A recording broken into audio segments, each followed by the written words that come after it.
তো রাসূলুল্লাহ সাল্লাল্লাহু আলাইহি সাল্লাম বলেছেন ওয়ায়াকসুর, অনেক বেশি সম্পদশালী হয়ে যাবে। এবং চতুর্থ যে লক্ষণটা কি, ওয়াতাফশুত তিজারা, ব্যবসা একবার ডাল ভাতের মতো সহজ হয়ে যাবে। যেই বিজনেসের জন্যে মক্কা বা মদিনা থেকে সিরিয়াতে হিজরত করতে হয়েছিল, সফর করতে হয়েছিল, সেই বিজনেস আপনাকে সফর করতে হয় না, বরং চায়না আমেরিকা থেকে ইনপুট করতে পারবে শুধু একটা ক্লিকে। একটা অর্ডার আপনি এখান থেকে করে দিবেন, ওখানে যাওয়া লাগবে না আপনার, আপনার ওখানকার সম্পদ আপনার গোডাউনে পৌঁছে যাবে। এতটা সহজ হয়ে গেছে। ওয়ায়াফশুত তিজারা বলা হয়েছে বিজনেস একবারে প্রকাশ্যমান হয়ে যাবে, যেটা আপনি এখন বুঝতে পারতেছেন বর্তমানে, আমাকে আর এটা ব্যাখ্যা করে আপনাকে বোঝাতে হবে না। তো এই হাদিসটি ইমাম নাসাই 4465 রয়েছে। আজকের বিষয় হচ্ছে এখান থেকে শুরু, ব্যবসা আম হয়ে যাবে, এটা ভালো কিছু, কিন্তু এর সাথে কিয়ামতের লক্ষণ কি?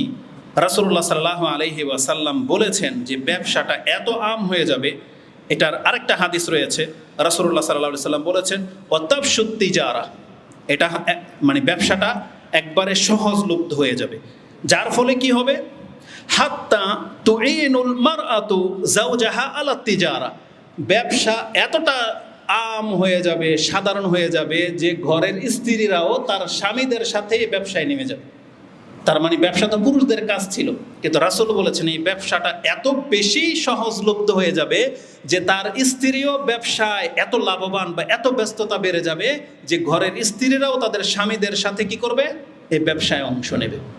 এটা রাসূল বলেছেন। 1400 বছর আগের কথা, যেটা আপনি বর্তমানে দেখবেন যেটা কত বেশি। একটা গার্মেন্টসের মালিক আপনি দেখতে পাবেন যেখানে এই এমডির মধ্যে আছে তার স্বামী, তার পাশের সেক্রেটারি হিসেবে তার স্ত্রী আছে, বা আরেকটা বায়ারদের সাথে মানে কথাবার্তা বলতেছে, ডিলিং করতে তার স্ত্রী আপনি দেখতে পাবেন। হয় মানে তিনি ম্যানেজমেন্টে আছে, তার স্ত্রী ক্যাশিয়ার দেখতে পাবেন। অনলাইনের যতগুলো বিজনেস আছে সেগুলোতে আপনি দেখতে পাবেন স্বামীর সাথে স্ত্রীরাও জড়িয়ে গেছে। বরং দেখা যাচ্ছে ইদানিং অনলাইন বিজনেসের মধ্যে পুরুষের চাইতে মহিলারা আগে বেড়ে যাচ্ছে, তাদের অংশ বেশি। এটা এক পর্যায়ের একটা জায়েজের একটা ক্ষেত্র, এটা ধরেন এটা জায়েজের একটা ক্ষেত্র। সেটা কি, যে তারা হালাল ইনকাম করবে, কোনো বাধা নাই, পর্দায় থেকে যদি করে তাহলেও বেটার, কোনো বাধা নাই। আপত্তিটা কোথায়? রাসূলুল্লাহ সাল্লাল্লাহু আলাইহি সাল্লাম বলেছেন আপত্তিটা হলো, আমরা যেটা দেখতে পাচ্ছি জায়েজ ক্ষেত্রে আপনি করতে পারেন, কিন্তু আমরা ইদানিং যেটা দেখতে পাচ্ছি স্বামী স্ত্রী কিভাবে রোমান্স করতে হয়, মানে বেডরুমের ভিতরে কি করে একটা পার্সোনাল লাইফে, সেগুলো প্রচার করে দিয়ে ইনকামে নেমে গেছে। এইটা কত বড় একটা ব্যাপার আপনি বলেন। ও দাবি করতেছে এটা ওর স্ত্রী, মূলত একটা গার্লফ্রেন্ড বানিয়ে নিছে বা একটা টিম বানিয়ে নিছে, যে আমরা টিকটক করি। আসলে একটা মহিলাকে তার স্ত্রী বানিয়ে নিয়েছে, ওদের সংসার কয়দিন টিকবে? আর যদি স্ত্রীও হয়, তাহলে এত নির্লজ্জ মানুষ হয় কি করে যা তার স্ত্রীকে সে ব্যবসায়িক একটা পণ্য বানায় ফেলছে? মানে নিজের এখন প্রোডাক্ট আবিষ্কার করে, কি প্রোডাক্ট, কিভাবে কিস করতে হবে, কিভাবে জড়ায় ধরতে হবে, কিভাবে রোমান্স করতে হয়, এইটা নাকি এখন ব্যবসায়ী পণ্য হয়ে গেছে। বোঝেন পৃথিবী কোন দিকে যাচ্ছে। আর এটা যদি কোনো হিন্দু করতো, আমাদের তেমন কোনো বলার কিছু ছিল না। এটা মুসলমান ঘরের সন্তানরা লিপ্ত হয়ে গেছে, যে নিজের স্ত্রীকে নিয়ে সে টিকটক করে, ঘরের ভিতরে যে টুকিটাকে যে ঝামেলাগুলো রসিকতাগুলো হয়, এগুলো তারা টিকটকের রূপ নিয়ে এসে দেখা যাচ্ছে যে স্বামীকে থাপ্পড় দিতেছে, স্বামীর উপরে পানি ঢেলে দিচ্ছে, স্বামীকে হোঁচট করে ফেলে দিল, স্বামীও তাকে যা খুশি তা করতেছে, আঘাত করা, মস্কারি করা, কাপড় খুলে ফেলা। লা হাওলা ওয়ালা কুওয়াতা ইল্লা বিল্লাহ।